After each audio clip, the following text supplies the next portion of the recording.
por la tarde. En primer lugar, quisiera agradecer al equipo directivo de GEMAT, el Grupo de Educación Matemática y Análisis Didáctico de la Universidad de los Andes, la oportunidad de poder participar en este ciclo de conferencias virtuales que vienen organizando.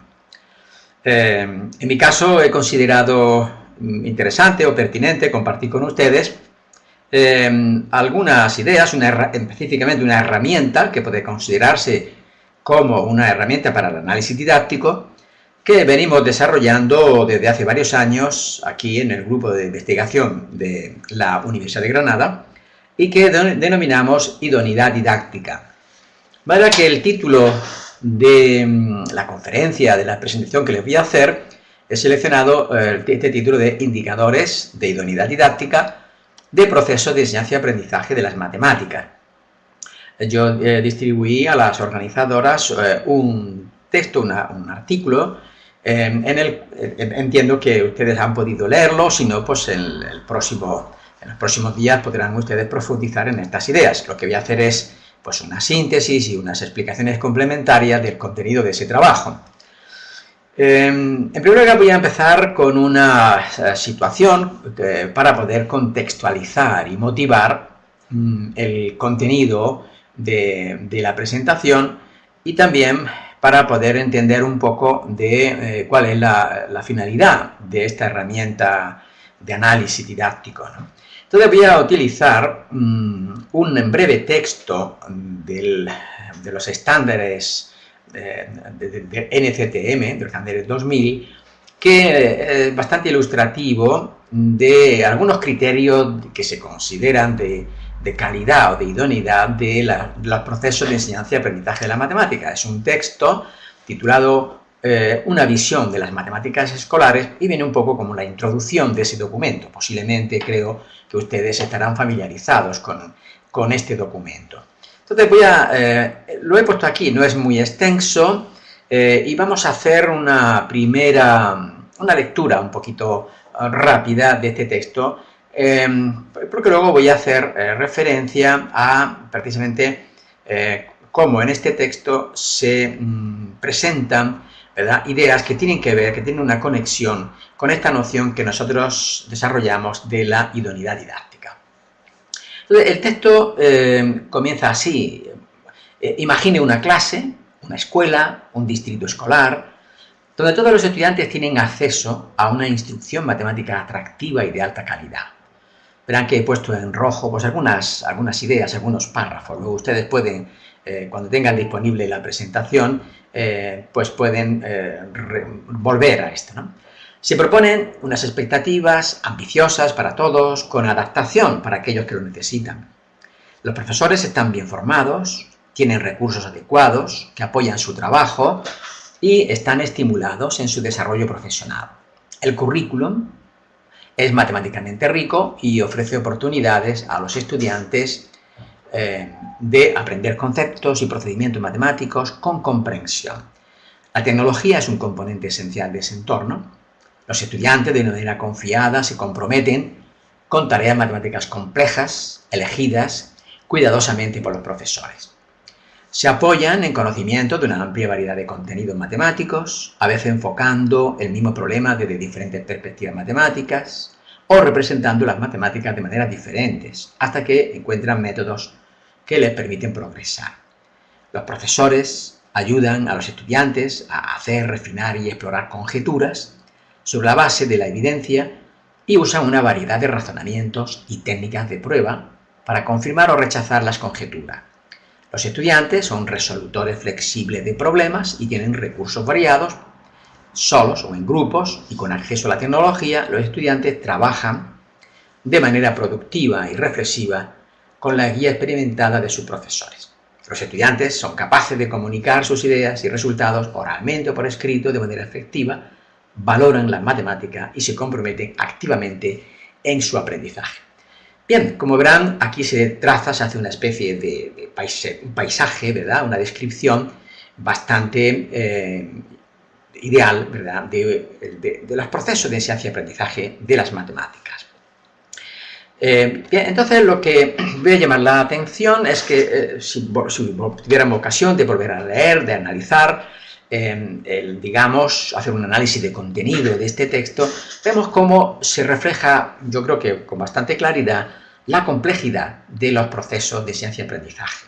Es decir, la primera posición que tenemos que tomar nosotros es reconocer que esos procesos de ciencia-aprendizaje de la matemática hay que modelizarlos de una manera poliédrica, tiene distintas caras, diferentes facetas o dimensiones. En el modelo que yo le voy a presentar, proponemos distinguir como 6 facetas o 6 dimensiones, ¿verdad? Por eso hemos modelizado aquí con un cubo, ¿verdad? Con las caras de un cubo, esos procesos de enseñanza-aprendizaje. Entonces, ahí vemos que una de las caras correspondería al contenido matemático, ¿verdad? Que nosotros lo llamamos la faceta epistémica o los significados institucionales, la visión institucional o cultural del contenido matemático, ¿verdad? También esa faceta de contenido se tiene lugar en un contexto social, político, económico, ¿verdad? De interdisciplinar también, que llamamos la faceta ecológica. Hay otra faceta fundamental, es la cognitiva, es decir, todo el esfuerzo de los procesos de enseñanza van orientados a que los alumnos aprendan, y eso nosotros lo describimos como la faceta cognitiva de esos procesos de enseñanza y aprendizaje. Bien, también la afectividad desempeña un papel fundamental, ¿verdad? Los modos de interacción en el aula, esa faceta de interaccional y los recursos tecnológicos. Bien, entonces aquí he seleccionado algunos de los párrafos, de las ideas que aparecen en el texto que hemos presentado. Por ejemplo, uno de ellos dice: se proponen expectativas ambiciosas para todos, con adaptación para aquellos que lo necesiten. Vemos cómo podemos hacer un análisis de a qué faceta o a qué dimensión se está aquí involucrando. Estamos viendo que se refiere a la faceta afectiva, ¿no? Bueno, perdón, a la adaptación a lo que lo necesita, y por consiguiente sería una faceta cognitiva, pero también el tema de las expectativas de aprendizaje. Por ejemplo, el aspecto, la dimensión mediacional, de los medios, de los recursos, está contemplado con esta referencia a la tecnología, que es un componente esencial del entorno. El párrafo que aquí he seleccionado, los estudiantes, de una manera confiada, se comprometen con tareas matemáticas complejas, elegidas de una manera cuidadosa por los profesores.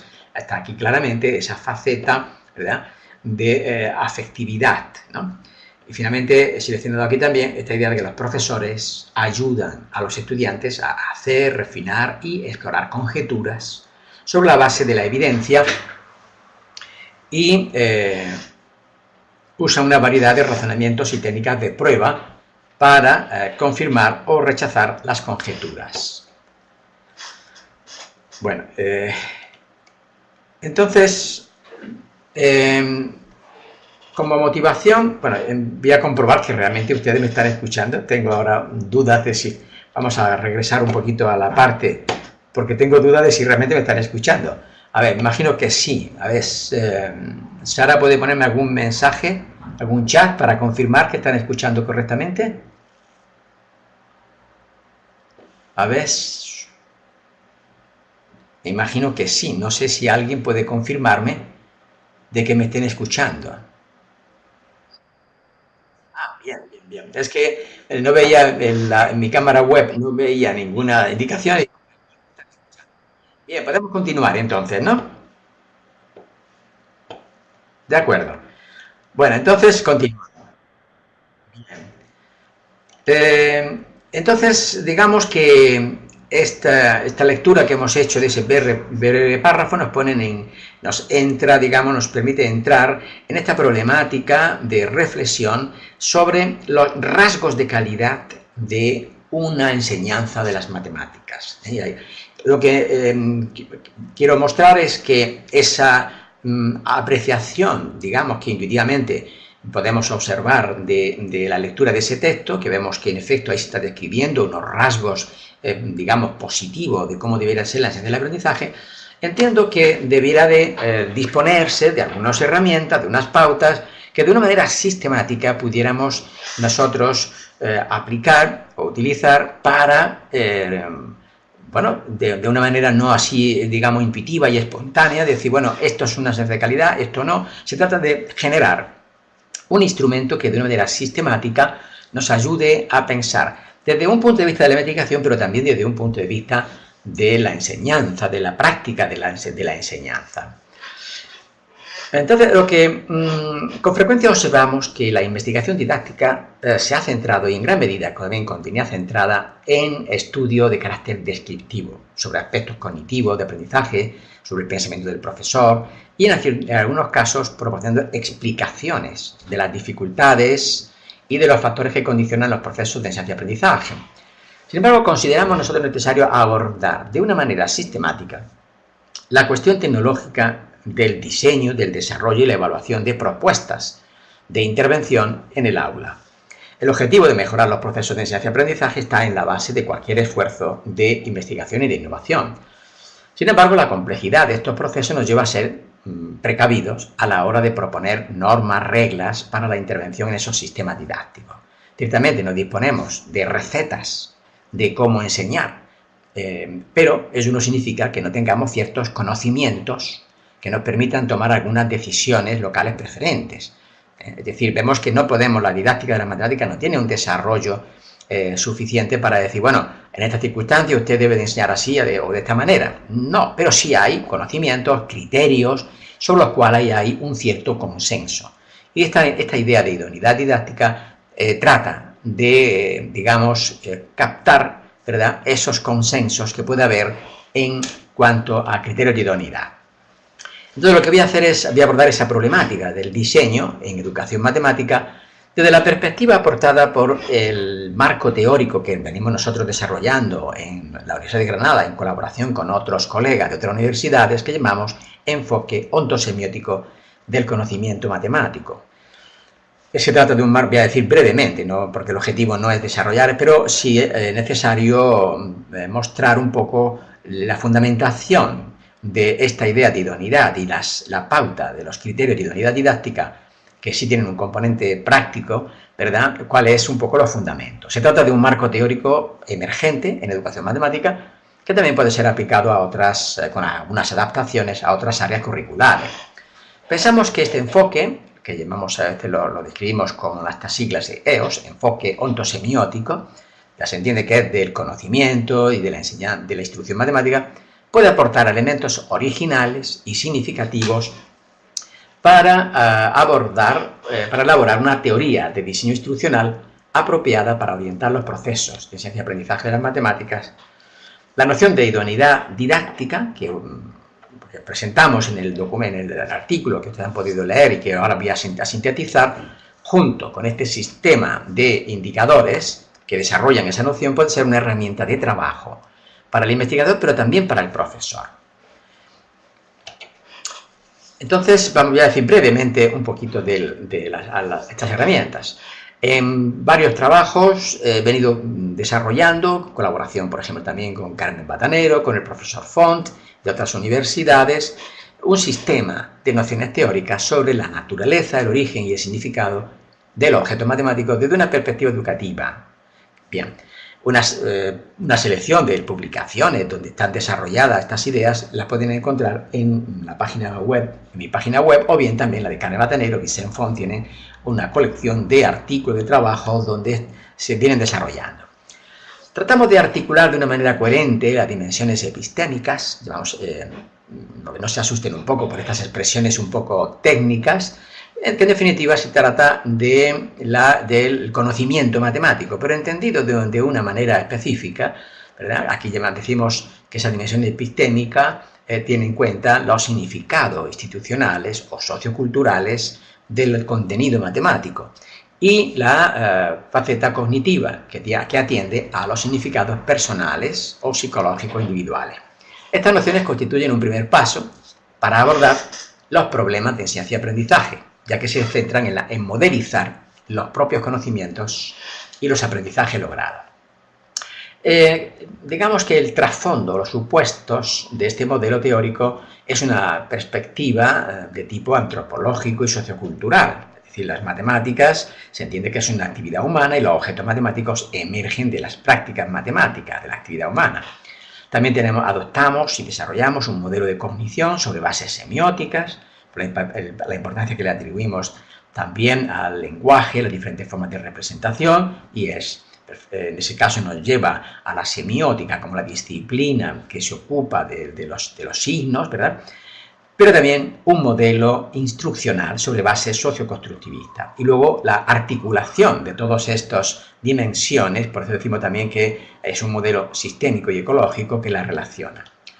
Bien, en este diagrama que tienen ustedes, desarrollamos un poquito el cubo que habíamos dicho anteriormente, que como el proceso de estudio matemático, proceso de ciencia y aprendizaje, que es el foco de atención, o debe ser el foco de atención de la investigación y del trabajo del profesor, ¿verdad? Esas 6 caras o facetas que hemos mencionado anteriormente, la epistémica, la cognitiva, etc.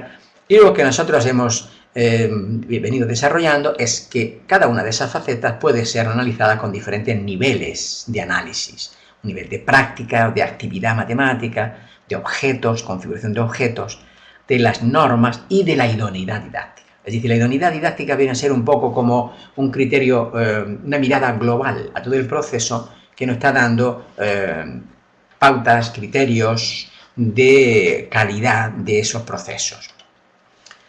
Bien, entonces ya paso a continuación a desarrollar esta idea de la idoneidad didáctica.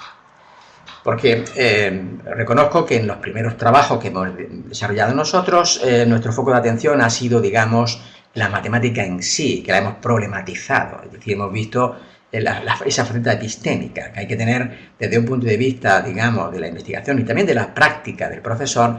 Hay que problematizar el propio contenido matemático, pero también hay que problematizar qué es saber matemática desde el punto de vista del estudiante. Esto está relacionado con la idea de conocimiento, de comprensión, de competencia matemática.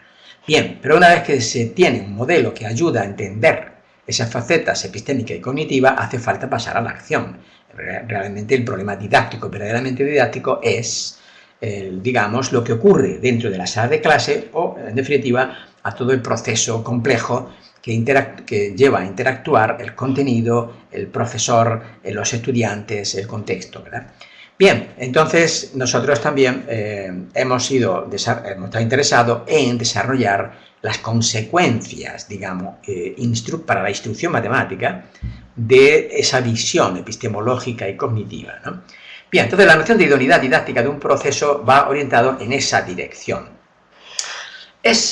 ¿Cuál es, así en grandes clásicos, cómo podemos caracterizar esa idea de idoneidad didáctica? Pues es el criterio global de pertinencia, de adecuación a un proyecto de enseñanza del proceso de instrucción cuyo principal indicador empírico será la adaptación, el acoplamiento, digamos, entre los significados personales que construyen los estudiantes y los significados institucionales pretendidos o implementados. Verán que nosotros esta herramienta se puede aplicar bien a la planificación de unidades didácticas o a la implementación de esas unidades didácticas en la práctica. Es interesante que distingamos el uso que hacemos de la palabra idóneo, idoneidad. Según el diccionario de la Real Academia Española, idóneo quiere decir adecuado y apropiado para algo. Y usualmente se está refiriendo a, por ejemplo, que una persona es idónea para un trabajo, para un puesto de trabajo. Pero en este caso no lo estamos así diciendo o aplicando a considerar que el profesor es o no idóneo. No, porque es el proceso de estudio complejo el que se le va a emitir un juicio de idoneidad. Entonces, en nuestro caso aplicamos no a la competencia o la capacidad de una persona, en este caso podría uno pensar en el profesor, pero no es así, para realizar una función o tarea, sino al grado en que un proceso de estudio o una parte del mismo permite el logro de los fines pretendidos. Bueno, esto supone entonces la articulación coherente y armónica de las siguientes idoneidades parciales. Es decir, cada una de esas 6 caras del cubo que hemos mencionado, pues habrá que lleva a una idoneidad parcial, en lo epistémico, en lo ecológico, en lo cognitivo, en lo afectivo, en lo interaccional y en lo mediacional. Bien, en este diagrama que tienen ahora en la pantalla, espero que ya le esté llegando, pues sintetizamos las principales características de estas idoneidades, ¿no? También hemos puesto aquí a la izquierda la referencia del artículo donde desarrollamos todas estas ideas con más detalle, ¿no? Entonces, vemos cada una de las facetas, vemos que la idoneidad es una cuestión de grado, no es una cuestión de sí o no, sino puede ser más o puede ser menos, y además podríamos incluso plantearnos la cuestión de asignar una medida ordinal, y si me apuras incluso podríamos pensar en elaborar una medida cuantitativa, pero no ha sido ese la dirección de progreso nuestra, porque lo importante son los criterios. Lo importante es aplicar este instrumento para identificar puntos potenciales de mejora en sucesivas aplicaciones, ¿verdad?, de nuestro proceso de estudio, ¿no? Ahora, luego al final regresaremos a este esquema y lo explicamos un poquito mejor. Nosotros lo que sí vemos que situamos en la base de esa idoneidad, la idoneidad epistémica y cognitiva, al considerar que el proceso de estudio gira alrededor del desarrollo de unos conocimientos específicos, ¿verdad? Es lo que estamos diciendo aquí, veis en el diagrama la idoneidad epistémica y cognitiva como está en la base, ¿no? Bien, las idoneidades epistémicas y cognitivas no se pueden reducir, claro, a los componentes conceptuales, procedimentales y actitudinales, como habitualmente se considera en algunas propuestas curriculares. El primer paso para poder confeccionar un programa de estudio es determinar qué es idóneo, desde los puntos epistémico y cognitivo, desde el punto de vista, así como la coordinación de esas idoneidades. Todo lo que la ontología, es decir, el planteamiento teórico sobre los objetos matemáticos del enfoque matemático permite describir esas idoneidades epistémicas y cognitivas en términos de configuraciones, de redes, de objetos matemáticos, redes de situaciones problemas, de conceptos, procedimientos, proposiciones, elementos de lenguaje o representación y argumentaciones. El núcleo de esas configuraciones van a ser las situaciones problema seleccionadas para contextualizar y personalizar los significados. Tanto la idoneidad epistémica como la idoneidad cognitiva están definidas sobre la noción de significado, ¿eh? Y es porque nosotros hemos adoptado una visión, una concepción pragmatista, siguiendo a la semántica de Peirce, del significado, ¿verdad?, que es interpretado en términos no en términos mentalistas, oscuros, sino como el sistema de prácticas operativas y discursivas que se realizan para resolver un cierto tipo de problemas, y que esas prácticas pueden ser institucionales, ¿verdad?, compartidas, o pueden ser personales, ¿verdad?, del sujeto individual. Entonces, esto es una de las características importantes de nuestro planteamiento, esa articulación entre lo personal y lo institucional, y que tanto las prácticas como los sujetos como los significados, ¿verdad?, tienen, digamos, esa dualidad para poder describir precisamente las interacciones que ocurren en la enseñanza. Esos sistemas de prácticas hacen operativos con esa idea de objeto. Bien. De aquí se deriva entonces que la noción de idoneidad es relativa a las circunstancias locales en que tiene lugar el proceso de estudio. Es decir, no es un carácter, digamos, ideal que se imponga bajo cualquier circunstancia, ¿no? Aquí hago esta cita de Rey de Luz, que digo, una característica fundamental de las teorías de diseño educativo consiste en que los métodos que proponen son situacionales más que universales. Los distintos elementos pueden interactuar entre sí, lo cual sugiere la extraordinaria complejidad de los procesos de aprendizaje. Bien, entonces ya hemos visto de qué va esta idea de idoneidad didáctica, ¿verdad?, en qué se está apoyando. Claro, si nos quedáramos nada más que en esa visión global, no sería muy útil. Nosotros hemos creído necesario progresar en la identificación de indicadores de idoneidad, a base de, digamos, identificar y de recoger puntos de vista sobre los cuales hay un cierto acuerdo en la comunidad de educación matemática. El logro de una alta idoneidad didáctica de un proceso de estudio, como también su valoración, es un proceso complejo, puesto que involucra diversas dimensiones, que están a su vez estructuradas en componentes. Además, tanto las dimensiones como los componentes no son directamente observables, porque es necesario inferirlos a partir de indicadores empíricos. Entonces, voy a definir esas idoneidades parciales y presentar algunos indicadores de idoneidad. Y estos indicadores pueden servir de pauta o de guía para el diseño, para la valoración de acciones formativas planificadas o efectivamente implementadas. Y también después vamos a indicar algunas conexiones de estos indicadores propuestos en otras teorías didácticas y curriculares. Entonces, vean ustedes entonces, la idea es que vamos a ofrecerles un instrumento, una pauta para la reflexión sistemática sobre características de calidad, si lo prefieren, en vez de idoneidad, podríamos también haber utilizado la palabra calidad, pero quizás sea más fuerte y más comprometida. Bien, entonces, para la idoneidad epistémica, ¿cómo la definimos? ¿Qué se refiere? Se refiere al grado, una cuestión de mayor o menor, de representatividad de los significados institucionales bien implementado o pretendido o planificado respecto de un significado de referencia. Claro, aquí esto puede ser ustedes un poco oscuro porque estamos utilizando algunos términos técnicos de este marco teórico. La idea de significado de referencia nos va a llevar, es decir, si yo tengo que decir, bueno, la clase que yo he impartido, por ejemplo, la semana pasada sobre tal tópico, desde el punto de vista del contenido, o sea, de la dimensión institucional o epistémica, digamos, ¿ha sido idónea o no ha sido? ¿En qué grado ha sido idónea? Claro, yo tengo que leer, tengo que estudiar, tengo que documentarme en la literatura para ver qué posibilidades hay. Y a toda esa exploración de una manera también sistemática, orientado por una pauta, diríamos, es la reconstrucción de ese significado de referencia, lo cual me va a llevar a la selección de una colección de situaciones problema, de tareas, de lenguajes, de modos de definir, modos de argumentar, y a todo ese, digamos, estudio preliminar que habría que hacer sobre el cuadro de contenido es el que yo digo, bueno, la implementación que yo he hecho, en qué medida eso es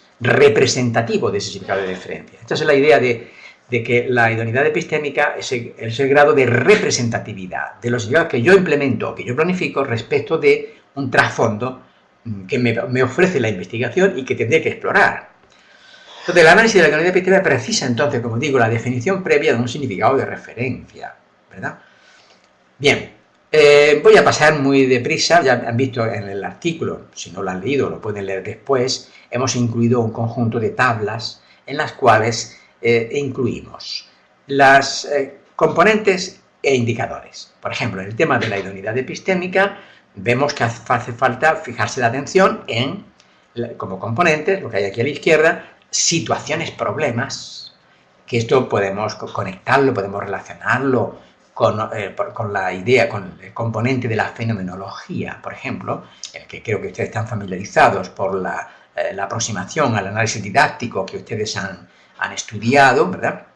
La fenomenología, o sea, las situaciones, problemas, las representaciones, que nosotros preferimos llamarle el componente de lenguaje, de los lenguajes distintos que podemos utilizar, los elementos regulativos, ¿verdad? Que sería un poco la estructura conceptual, proposicional y procedimental, los elementos regulativos, porque en nuestro marco teórico tales objetos, conceptos, definiciones, procedimientos son entendidos como reglas, apoyándonos un poco en la filosofía de Wittgenstein. Pero también, por supuesto, el componente de la argumentación y de las conexiones y relaciones entre unos con otros. Entonces, para cada uno de estos componentes nosotros hacemos una propuesta de indicadores o descriptores de idoneidad. Por ejemplo, no lo podemos detenernos con detalle en todas estas cosas, pero, por ejemplo, estamos en el primero de la sección del problema, decimos, nuestro proceso de estudio, porque estamos emitiendo un juicio de la valoración o una reflexión sobre la idoneidad epistémica de un proceso que yo estoy planificando o que estoy implementando.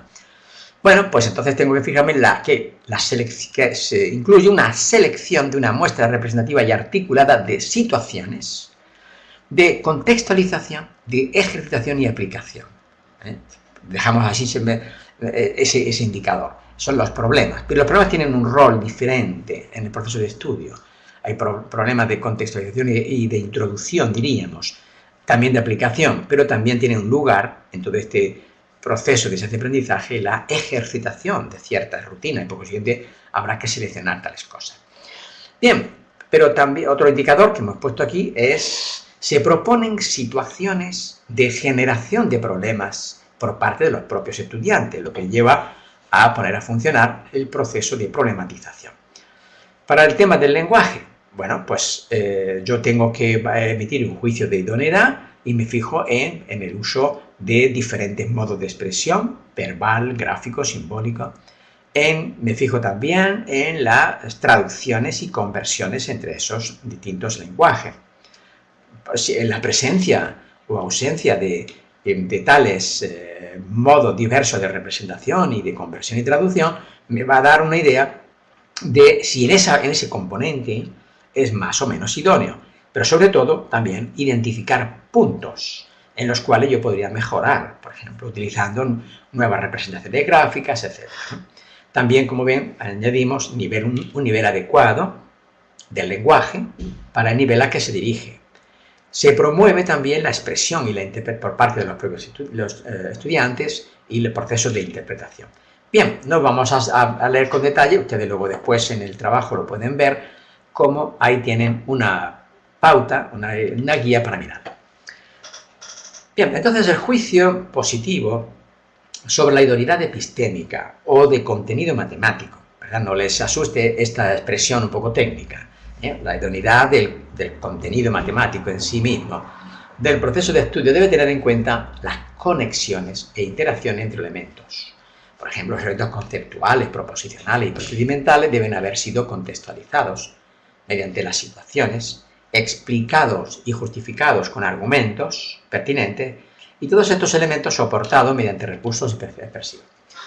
Bien, después de esta descripción de estos indicadores, también en el trabajo pueden ver un desglose, o sea, un apartado en el que procuramos establecer conexiones con otros marcos teóricos. Por supuesto que no es un invento, sino, como estamos diciendo, todos estos criterios, digamos, son, digamos, indicadores para los cuales hay un cierto consenso en la comunidad de investigación, ¿verdad? Entonces, en el marco de Leo se atribuye a las situaciones problemas un papel central, ya que se asume una concepción antropológica de la matemática, de manera que los objetos matemáticos emergen de las prácticas de los sujetos al enfrentarse a determinadas tareas problemáticas. Pero esa posición, por eso hemos puesto como indicador, como hemos visto antes, hemos puesto que las situaciones problemas como un componente y como indicadores sobre tal. Pero esta posición es concordante con, por ejemplo, la teoría de situaciones didácticas de Guy Brusseau y también, por ejemplo, con la educación matemática realista, que está basada en la fenomenología didáctica de Freudenthal. O sea, no estamos diciendo que hemos descubierto nada nuevo. En estas teorías y en diversas propuestas curriculares se propone el uso de situaciones problemas como medio de contextualizar las ideas matemáticas y generarlas a partir de la actividad de resolución, comunicación y generalización de las soluciones. Por ejemplo, también aquí mencionamos esta idea de los estándares del RCTM, que también enfatiza esta relevancia de las situaciones. Problema. La resolución de problemas no es solo un objetivo de aprendizaje, sino una de las principales maneras de hacer matemáticas. Esta es una parte integral de las matemáticas, no una pieza aislada del programa de matemáticas.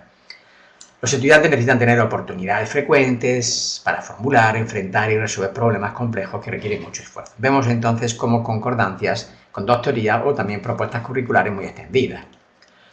Aunque las situaciones problema constituyen un elemento central, el logro de una idoneidad epistémica alta requiere también atención a las diversas representaciones, medios de expresión, pero también a las diversas definiciones, procedimientos, proposiciones y los modos de justificación o argumentación de tales cosas. Entonces vemos cómo tales tareas deben proporcionar a los estudiantes diversas maneras de abordarlas, implicar diversas representaciones, requerir que los estudiantes conjeturen, etcétera, etcétera.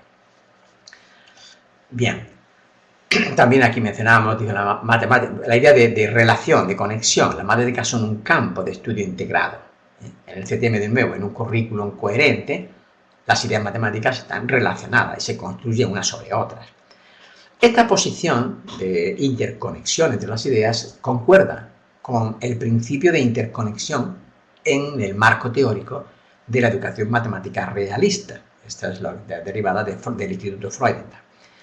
Los bloques de contenido matemático, numeración, cálculo, álgebra, no pueden ser tratados como entidades separadas. Las situaciones problemáticas deberían incluir contenido matemático interrelacionado. Bien, entonces, Hemos presentado esta idea de los indicadores, las conexiones, y yo ahora les voy a sugerir una actividad, no para que la hagamos ahora, aquí, porque este no es digamos, el enfoque y el contexto, pero sí les sugiero una especie de taller diferido, de modo que si consigo motivarles para que profundicen un poco en estas ideas y les resultan interesantes, pues yo les propongo una actividad con 3 apartados, ¿no? Para que vean ustedes que esto tiene un carácter práctico, diríamos. Les propondría, por ejemplo, como tarea, identificar en el texto que hemos visto al principio, una visión de las matemáticas escolares, indicadores de idoneidad epistémica. Si vamos a mirar, por ejemplo, podemos analizar ese texto focalizando la atención en lo matemático, cómo es la matemática que se considera atractiva, interesante, positiva, ¿no? Bien, cómo deberían ser las matemáticas enseñadas. Entonces, es decir, una vez que hemos introducido esta idea de idoneidad epistémica, a ver, ¿qué ocurre en ese texto, ¿no? Bien, otra actividad, comparar esos indicadores, los que aparecen, porque claro, en ese texto aparecen indicadores de idoneidad epistémica, compararlos con los criterios que hemos puesto en la tabla anterior, y reconocer concordancias y complementariedades. Algunas ya las hemos mencionado anteriormente. Bien, entonces en este caso sería una tarea, una actividad de análisis de un texto y con una herramienta. Pero también les propondría valorar la idoneidad epistémica de una unidad didáctica que hayan tenido oportunidad de implementar, por ejemplo, y reconociendo aspectos que podrían ser modificados para incrementar esa idoneidad. Bien, entonces, digamos que esto es una problema de análisis didáctico, ¿verdad? Pero en este caso focalizado solo en el aspecto de la idoneidad epistémica. ¿Ok? Ahora esos 3 niveles, ponemos a funcionar con el texto de la visión de las matemáticas, ¿verdad? Fijaros que la idea del apartado B es el poner, es decir, los criterios que hemos puesto en esa tabla, en ese documento, es una cosa, digamos, flexible, de modo que podemos incrementar, mejorar, digamos, la redacción y descomponer más esos criterios. No es que se esté proponiendo como un instrumento rígido e inflexible, sino que algo que puede crecer como consecuencia de nuevas lecturas, de nuevas confrontaciones que hagamos con otros marcos teóricos, ¿verdad? Bien, entonces vamos a hacer algo similar. Ahora voy a ir un poquito más deprisa, porque ya han visto un poco la estructura y la idoneidad ecológica. Quizás esto es un poco extraño para... La idea es, ¿cómo definimos mayor o menor idoneidad ecológica? O el grado de adaptación del proceso de estudio al proyecto educativo del centro, ¿verdad? Es decir, que esté adaptado al contexto, a los estudiantes, al programa educativo, al proyecto educativo del centro, a las directrices curriculares también, ¿verdad? Es decir, se supone que las directrices curriculares nos dan un marco de referencia y nuestro proyecto debe de estar en acorde con esas directrices, pero también con las condiciones del entorno social, etc. Es esta idea de conexiones con el contexto y de acoplamiento con el contexto, sería la idea de la idoneidad ecológica. Parece deseable suponer que el proyecto educativo asuma unos principios educativos en concordancia con, por ejemplo, con los descritos por el NCTM, ¿no? Los de equidad, uso de la tecnología, etc. Se considera como un indicador de idoneidad ecológica alta los diseños instruccionales que tengan en cuenta e incorporen las aportaciones de las investigaciones didácticas también, ¿verdad? La integración de nuevas tecnologías. Los contenidos pretendidos deberán asimismo orientarse al mundo de la vida real, a la formación de ciudadanos informados, capaces de tener juicio propio y responsable sobre temas de interés social, así como el desarrollo de las competencias socioprofesionales de los estudiantes. De nuevo, ustedes pueden leer en el texto esta tabla en la cual aparecen estos componentes: adaptación al currículum, apertura hacia la innovación, la adaptación socioprofesional y también conexiones intra e interdisciplinares. Y para cada uno de ellos hemos incluido algunos indicadores. Claro, también hay conexiones con otras teorías. Y aquí pues, podemos relacionar con la educación matemática crítica, que también enfatiza estos aspectos, ¿no? En la escuela, dice, la enseñanza de las matemáticas puede ejercer una gran influencia en 2 sentidos opuestos. Por un lado, las matemáticas se pueden presentar como reducidas a meros cálculos rutinarios. lo que puede reforzar actitudes pasivas y complacientes, o por el contrario, con un sentido más amplio y en consecuencia puede desarrollar pensamiento crítico y alternativo.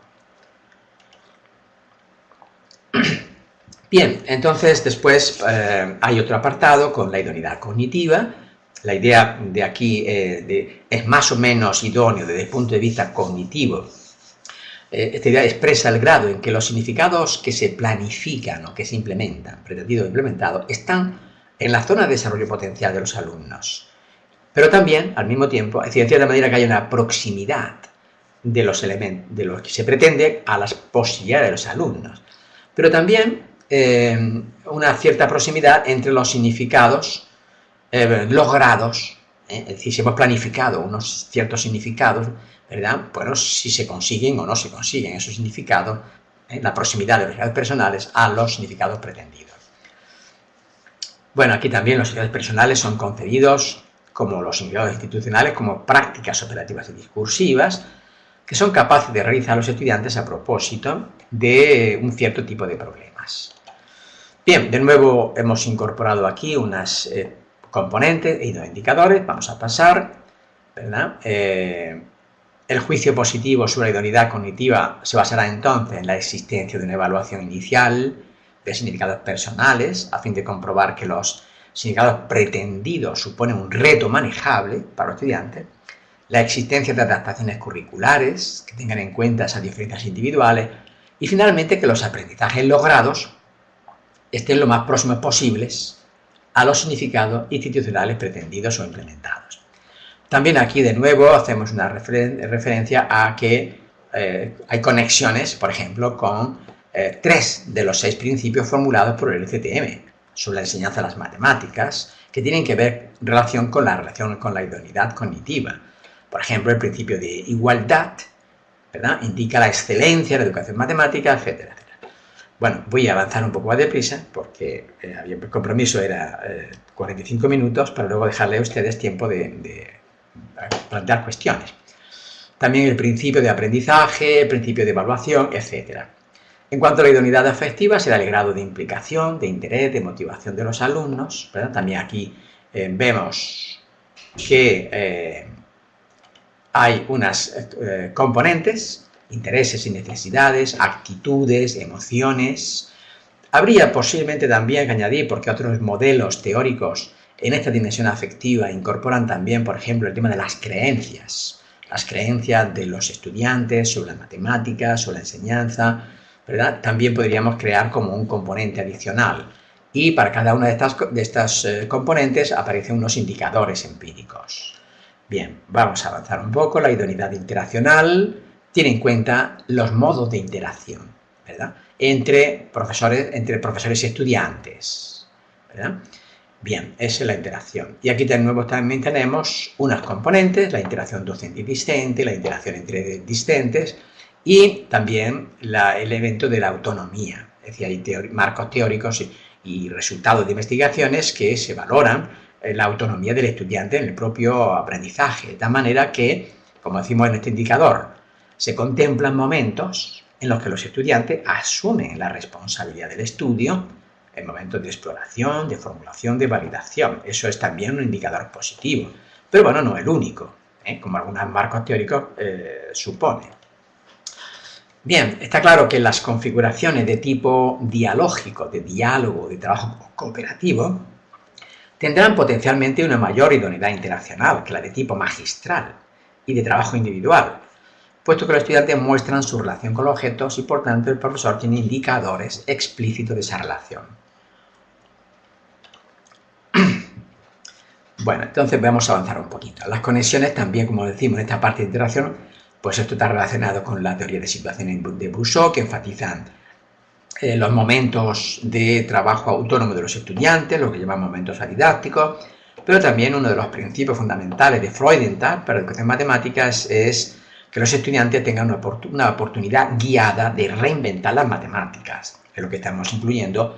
Veréis entonces cómo hay como principios, sobre los cuales hay un consenso en distintos marcos teóricos, en los que hemos tratado de plasmar y de sintetizar en esos criterios de idoneidad. Bien, también mencionamos aquí más el tema de la matemática realista con otros principios. Vamos a avanzar un poco. Sobre la idoneidad mediacional, hace referencia al grado de disponibilidad y de adecuación de los recursos materiales y temporales para el proceso. La idoneidad se verá afectada si el profesor y el estudiante tienen a su alcance los medios materiales adaptados, ¿no?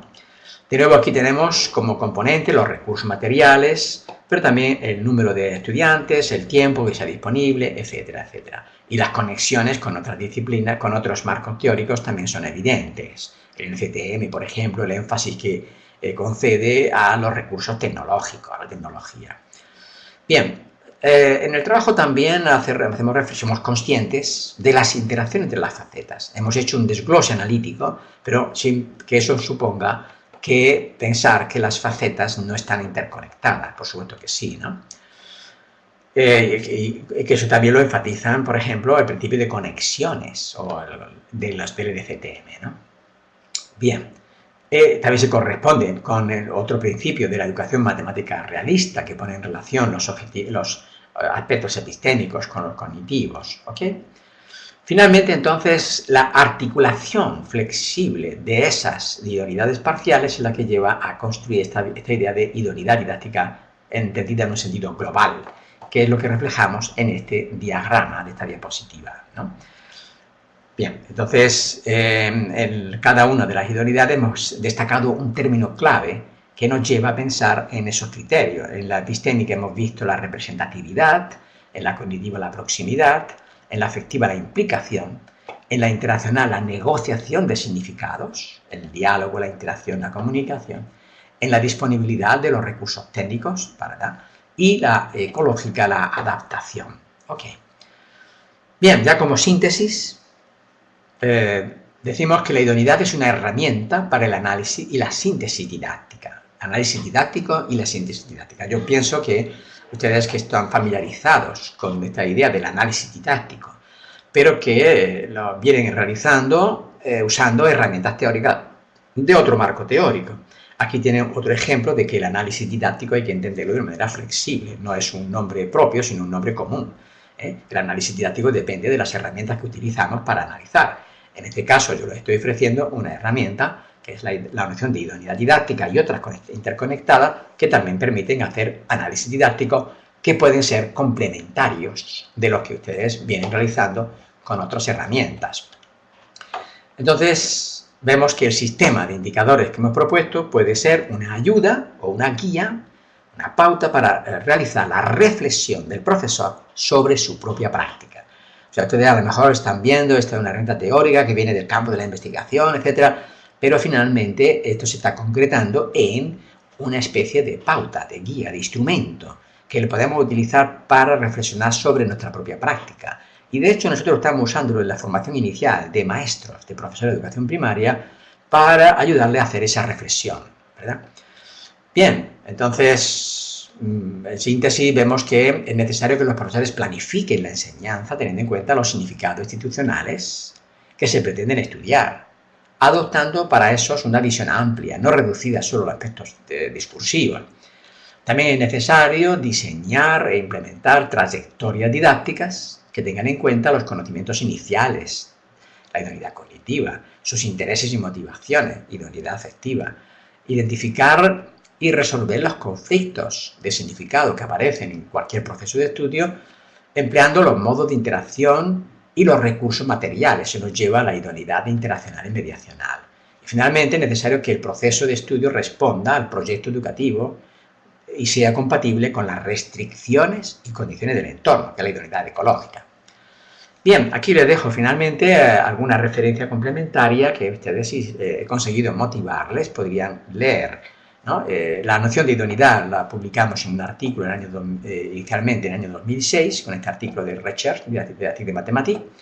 También la revista Paradigma y otro trabajo en el que hay un ejemplo donde se aplica esta herramienta, y esta publicación de 2013, que es la misma que ustedes han leído, que está publicado en la revista Cuadernos de Investigación de una revista de Costa Rica. Bien, con esto doy por terminado esta presentación y quedamos entonces a ver las preguntas, las cuestiones que puedan plantear. confío en que me hayan estado escuchando. Yo he estado aquí hablando un poco. Vamos a ver si dice Sara.